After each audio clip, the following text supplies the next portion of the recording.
అంశాలపై విశ్లేషణ అందించడానికి తిరునరహరి శేషు గారు రాజకీయ మరియు ఆర్థిక విశ్లేషకులు.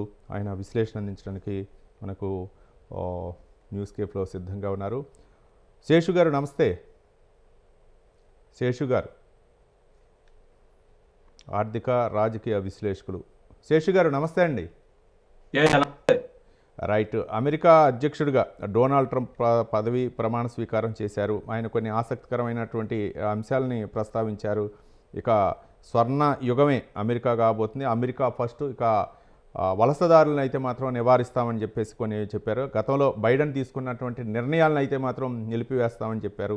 ఏ విధంగా ఉండొచ్చు అమెరికా అధ్యక్షుడిగా డొనాల్డ్ ట్రంప్? అంటే ఇప్పుడు దేశాలన్నిటికీ కూడా ఒక పెద్దన్న అని అమెరికాని మనం పిలుస్తూ ఉంటాం. ఈ నేపథ్యంలో డొనాల్డ్ ట్రంప్ రెండవసారి అమెరికా అధ్యక్షుడిగా పదవి ప్రమాణ స్వీకారం చేసిన తర్వాత దాని ప్రభావం మిగిలిన దేశాలపై ఏ విధంగా ఉండే అవకాశాలు ఉన్నాయి? అమెరికా 47వ అధ్యక్షుడిగా డొనాల్డ్ ట్రంప్ బాధ్యతలు చేపట్టారు. అయితే ప్రపంచం పెద్దన్నగా మీరు అన్నట్లు అమెరికా తీసుకునేటటువంటి నిర్ణయాలు, అమెరికా అధ్యక్షుడు తీసుకునేటటువంటి నిర్ణయాలు ప్రత్యక్షంగానో పరోక్షంగానో ప్రపంచం మొత్తం మీద కూడా పడతాయి.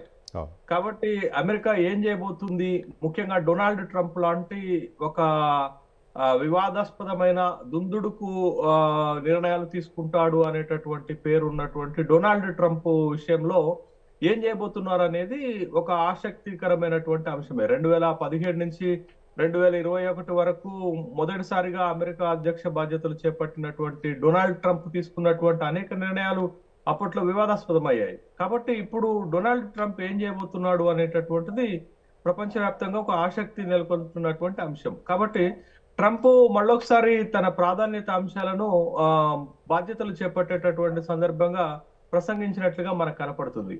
ప్రధానంగా డొనాల్డ్ ట్రంప్ మొదటి నుంచి చెప్తుంది ఏంటంటే America for Americans, America first అనేటటువంటి నినాదానికే ప్రాధాన్యత ఇస్తాడు. అంటే అమెరికా ప్రయోజనాలను కాపాడటానికే పూర్తి స్థాయిలో ప్రయత్నం చేస్తాననేటటువంటి అంశాలు చెప్తూ అమెరికాకి ఒక స్వర్ణయుగం ప్రారంభమైంది అనేటటువంటి వ్యాఖ్యలు కూడా బాధ్యతలు చేపట్టే సందర్భంగా మాట్లాడాడు. సగర్వమైన, సుసంపన్నమైన, స్వేచ్ఛాయుతమైన దేశంగా తీర్చిదిద్దడానికి ప్రయత్నం చేస్తానని చెప్తూ తన ప్రాధాన్యతలలో ఒక 3 అంశాలు చాలా పర్ఫెక్ట్ 3 అంశాలు తన ప్రాధాన్యత అంశాలుగా చెప్పాడు. ఒకటి, అక్రమ వలసలను అరికట్టడం.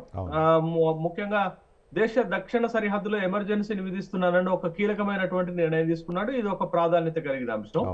రెండోది ఏంటి అని అంటే వాణిజ్య సంబంధమైనటువంటి అంశాలు. అంటే ఏ విధమైనటువంటి తన ట్రేడ్ పాలసీ ఉండబోతుంది అనేటటువంటిది ఒకటి. అది మరీ ముఖ్యంగా సుంకాల విషయంలో గాని, H1B వీసాల విషయంలో గాని తన ప్రాధాన్యతలు ఏ విధంగా ఉండబోతున్నాయి ఒకటైతే, రెండోది ఎక్స్టర్నల్ అఫైర్స్ పాలసీ, విదేశాంగ విధానం. ఇప్పటికే ట్రంప్ హమాస్ కి ఒక వార్నింగ్ ఇవ్వటం జరిగింది. నేను అధ్యక్ష పదవి చేపట్టే లోపలనే మీరు శాంతియుత ఒప్పందం చేసుకోవాలనేటటువంటి ఒక వార్నింగ్ ఇవ్వటంతో అమెరికా అధ్యక్షుడిగా బాధ్యతలు చేపట్టడానికి 24 గంటల ముందే హమాస్ ఇజ్రాయెల్ మధ్య శాంతి ఒప్పందం కుదిరింది, కాల్పుల విరమణ చేసుకోవడం జరిగింది.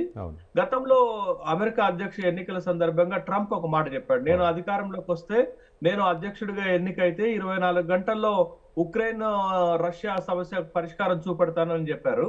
బట్ ఏ విధంగా ట్రంప్ విదేశాంగ విధానం ఉండబోతుంది?